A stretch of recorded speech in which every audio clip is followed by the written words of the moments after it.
If you started researching destination weddings and you've seen numbers like 15,000, 30,000, and 50,000, and you're sitting there thinking, what on earth actually changes? This conversation's for you.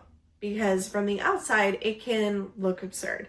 It can feel like someone is just charging more because they can. And you might assume it's just bigger flowers or fancier chairs or some arbitrary luxury markup. But that's not really what's happening. What actually changes when the number changes is structure, it's production level, it's guest experience, it's privacy, it's food quality, it's the layering of the entire weekend. And today I want to walk you through this clearly and calmly. We're going to use 60 guests as our baseline because that's realistic. That's what I see most often. And we're talking about the full wedding weekend, ceremony, reception, and the enhancements that make it feel like more than just a 2-hour event. Travel is not included. We're just talking about the celebration itself. And I'm going to approach this analytically and not emotionally because I don't think the internet needs more drama about budgets. It really just needs transparency. Couples ask me this question constantly, and they usually ask it with like this little bit of hesitation in their voice. They'll say, what's the real difference between a $15,000 destination wedding and a $30,000 one? And then what actually changes when people are spending closer to $50,000? And what I always tell them is this: it's not that one wedding is better than another. It's that they are fundamentally different experiences. A $50,000 destination wedding is not 3 times better than a $15,000 wedding. It's 3 times more layered. And if you watched my last video about what's included in standard all-inclusive wedding packages, then you already understand that the package itself is simply a starting framework. What really shapes your wedding and what determines how it feels when you walk into the room is everything that happens after that baseline. So today I want to walk through what actually shifts between 15K, 30K, and 50K, and I want to do it in a grounded way. Not aspirational, not Pinterest fantasy, but based on what I genuinely see with real couples. I don't know why it's so taboo to talk about budgets. Before we talk about decor or music or steak and lobster, we have to start with guest count because it is the foundation that everything else is built on. Most all-inclusive wedding packages include somewhere between 20 and 30 guests. That is your base. After that, you're typically paying anywhere from $100 to $150 per additional person, depending on the resort and the dinner style. So if your guest list increased by 20 people and you're paying $125 per person, that's $2,500 immediately added to your total. But what couples often don't fully see at the beginning is that catering is only one part of it. When your guest count increases, everything increases. You need more tables. More tables mean more centerpieces, more chairs, more chargers, more linens, a larger dance floor, a stronger sound system, more wait staff, sometimes additional bar setups. I have had couples begin the planning process saying, we really want to keep this around 15K. And at that moment, they were imagining 30 guests. And then as the months went on, the guest list expanded to 60. They did not change their decor vision. They did not suddenly request hanging floral installation. They simply increased the number of people they were hosting. And that shift alone realistically moved them into the 25 to 30K range. Guest count is not just a number on a spreadsheet. It determines scale. And scale really, really does determine the budget. The next major difference between these budget levels is privacy. At a 15K wedding, you're almost always looking at a semi-private reception space. That does not mean it is not beautiful, and I want to be very clear about that because I think some of the most elegant weddings I've seen have been semi-private. But at that budget level, you're typically not reserving multiple venues exclusively for hours at a time. So when you move into the 30K range, you do see fully private receptions become more realistic. You may have your own terrace or garden space for the evening. However, if you're adding additional events like a rehearsal dinner or a welcome cocktail hour, those are still likely semi-private at that level. It's really at the $50K range where I begin to see couples reserve multiple private spaces across the weekend. A private welcome party the night before, a fully private reception, possibly an after party in a different location. At that point, you are not simply hosting a wedding, you're curating a weekend. And I want to add nuance here because privacy is not purely budget driven.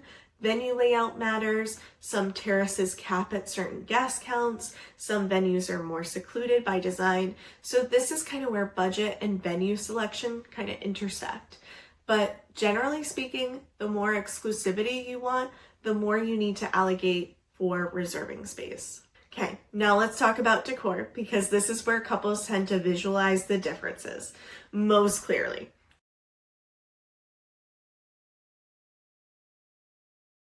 So at $15K, decor is streamlined and intentional, but it's primarily built around the included package elements. You have florals, you have centerpieces, you have clean, cohesive look. And honestly, that is often enough because the reason couples choose destination weddings is the backdrop itself. The ocean, the rooftop terrace, the tropical gardens. The environment is already doing so much of the heavy lifting for you. Now, when you move into the $30K range, that's when the Pinterest mood boards begin to translate into reality. You start seeing upgraded arches, more layered floral design, intentional color stories, specialty chairs, enhanced lighting. It begins to feel distinctly personal. And then at $50K, decor shifts from personalized to immersive. Charger plates coordinate with the linens, glassware is chosen intentionally, lounge furniture is brought in to create conversation areas.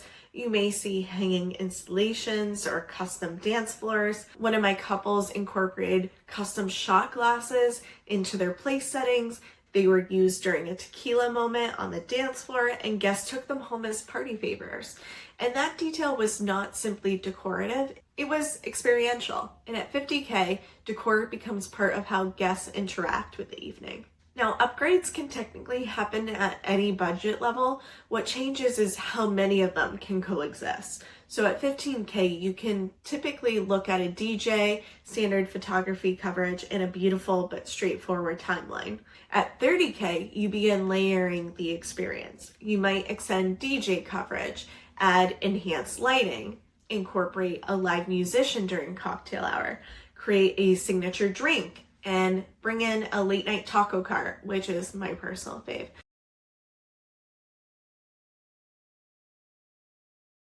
This is also where couples sometimes expand beyond the wedding day itself and host like a group excursion, like a catamaran sail.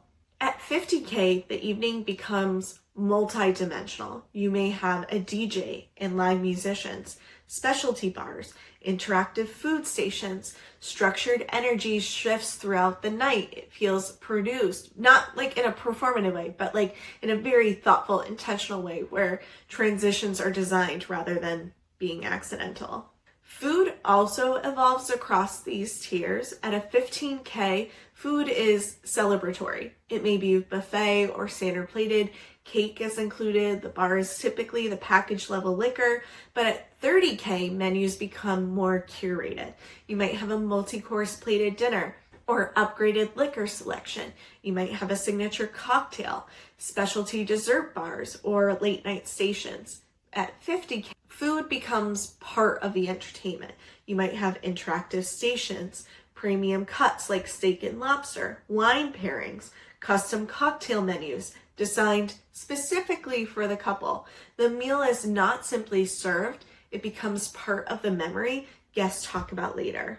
Finally, entertainment. At $15K, you likely have a DJ and a dance floor, and that can absolutely create an incredible night. At $30K, production quality increases. You have enhanced lighting, stronger sound system, possibly live music layered into part of the evening. And at $50K, entertainment becomes immersive. Live band or hybrid bands, DJ setups, Specialty performers, structured high energy transitions. The difference is not volume, it's production value. You might have a robot shot guy or fire dancing girls. So when couples ask me what changes between 15K, 30K, and 50K, this is what I tell them. Guest count drives scale. Privacy increases with the number of spaces reserved. Decor transitions from streamlined to very immersive. Food moves from celebratory to experiential. Entertainment shifts from functional to produce. And you're not choosing a number, you're choosing the scale of experience you want to host. Now, like I said, neither is inherently better. They are simply different levels of immersion. If you're watching this and thinking, I think we're somewhere between 30K and 50K, but I'm not entirely sure what that looks like at specific resorts, then that's exactly what we're going to talk about next. In my next video, I am breaking down two of my favorite resorts, Atelier and Secrets Moche, and showing you how these budget tiers actually play out in real life at each one. If you want to start thinking through guest count and realistic budget expectations before you choose a resort, my Destination Wedding Workbook is linked below. It walks you through the same framework I use with my own couples, and I'll see you in the next video. Cheers!